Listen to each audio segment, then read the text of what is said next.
Di sebuah kampung sore itu langit berubah aneh. Awan menggantung rendah, jingga pekat bercampur ungu tua. Angin dari arah hutan membawa bau tanah yang berat dan lembab. Tapi bagi Dito dan kawan-kawannya, itu hanya sore biasa. Mereka bermain di bawah pohon randu besar di ujung kampung. Pohon tua yang daunnya menjuntai seperti tangan-tangan kurus. Dito, Ijal, Niko, dan Rani sedang asyik main petak umpet. Tawa mereka menggema, mengusik ketenangan menjelang senja. "Ngumpet yang bener ya, aku jaga," teriak Niko. Mereka berhamburan. Rani bersembunyi di balik gubuk kosong. Ijal memanjat pohon. Dito menyelinap ke balik semak lebat yang tumbuh di samping batang pohon randu. Dia menunduk, menahan napas. Tapi dia tidak sadar. Matahari perlahan sudah menghilang di balik bukit. Suara azan maghrib dari surau mulai terdengar panjang dan mendayu, sahut-menyahut dari kampung sebelah. "Udah maghrib," bisik Rani lirih dari balik gubuk. "Pulang yuk." Dito mendengar tapi menjawab dari balik semak, "Bentar lagi. 1 ronde lagi ya." Ijal dan Niko hanya tertawa menyetujui.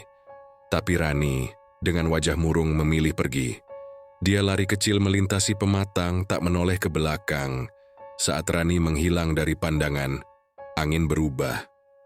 Hening aneh menyelimuti kebun. Suara jangkrik mendadak berhenti. Udara jadi dingin. Dito masih berjongkok, tapi ada bisikan lembut yang masuk ke telinganya, seperti keluar dari dalam tanah. "Main terus, jangan pulang dulu." Dito menoleh cepat, tak ada siapa-siapa. Tapi semak tempat ia bersembunyi bergetar sendiri, seolah ada yang bergerak di bawahnya. Dito berdiri gugup. "Ijal, Niko." Mereka diam. Ia keluar dari persembunyian. Tapi lapangan sudah kosong, tak ada yang menjawab. "Ijal, Niko, woi," panggilnya lebih keras. Tak ada suara, hanya daun randu yang berdesir pelan. Tapi dari kejauhan, terdengar langkah kaki menyeret, diseret kasar di atas tanah basah. Disusul bau amis yang menyengat, Dito mulai panik. Dia berbalik untuk lari, dan di sanalah dia melihatnya. Dari balik pohon randu, keluar satu tangan hitam legam. Panjang berbulu kasar dengan kuku tajam yang mencengkeram batang pohon. "Kau belum waktunya pulang." Suaranya berat, dalam, seolah keluar dari perut bumi. Sosok itu muncul perlahan. Tinggi, membungkuk, tubuhnya hitam seperti arang, kulitnya bersisik seperti batang kayu gosong, matanya merah menyala, dan dari mulut lebarnya menjulur lidah hitam bercabang. Dan yang paling mengerikan, di punggung makhluk itu tergantung benda-benda kecil, 1 boneka, 1 sandal, 1 topi kecil warna biru. Topi milik Niko. "Cakarawa," jerit Dito, kakinya lemas. Dia lari sekuat tenaga melewati ilalang, tapi kampung yang dia kenal berubah. Jalanan melengkung aneh, sawah menjadi hutan, rumah-rumah menghilang, hanya menyisakan lorong-lorong sempit yang berliku. Dunia telah berubah, seolah dia masuk ke tempat yang bukan milik manusia. Dari belakang, suara langkah kaki itu terus mengikuti. Cakarawa mengendus. "Dito, mau main, kan?" Langkahnya berat tapi pasti, seperti tidak pernah lelah. Dito jatuh, lututnya terluka, lututnya berdarah. Tapi ia tetap berusaha bangkit. Dia mengucapkan doa ayat pendek yang dia tahu dari pelajaran madrasah, tapi suara Cakarawa makin dekat. Dito menangis, lalu ia menengadah ke langit.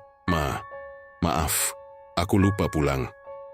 Lalu, dari kejauhan seperti angin dari dunia nyata, terdengar suara terompet bambu, suara beduk dari surau, suara ibu-ibu kampung meneriakkan nama anak-anak mereka.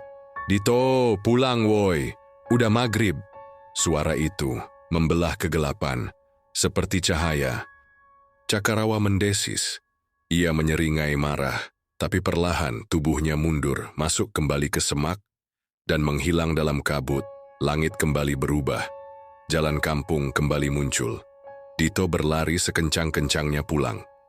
Di depan rumah, ibunya menunggu dengan wajah pucat. Dari mana aja kamu?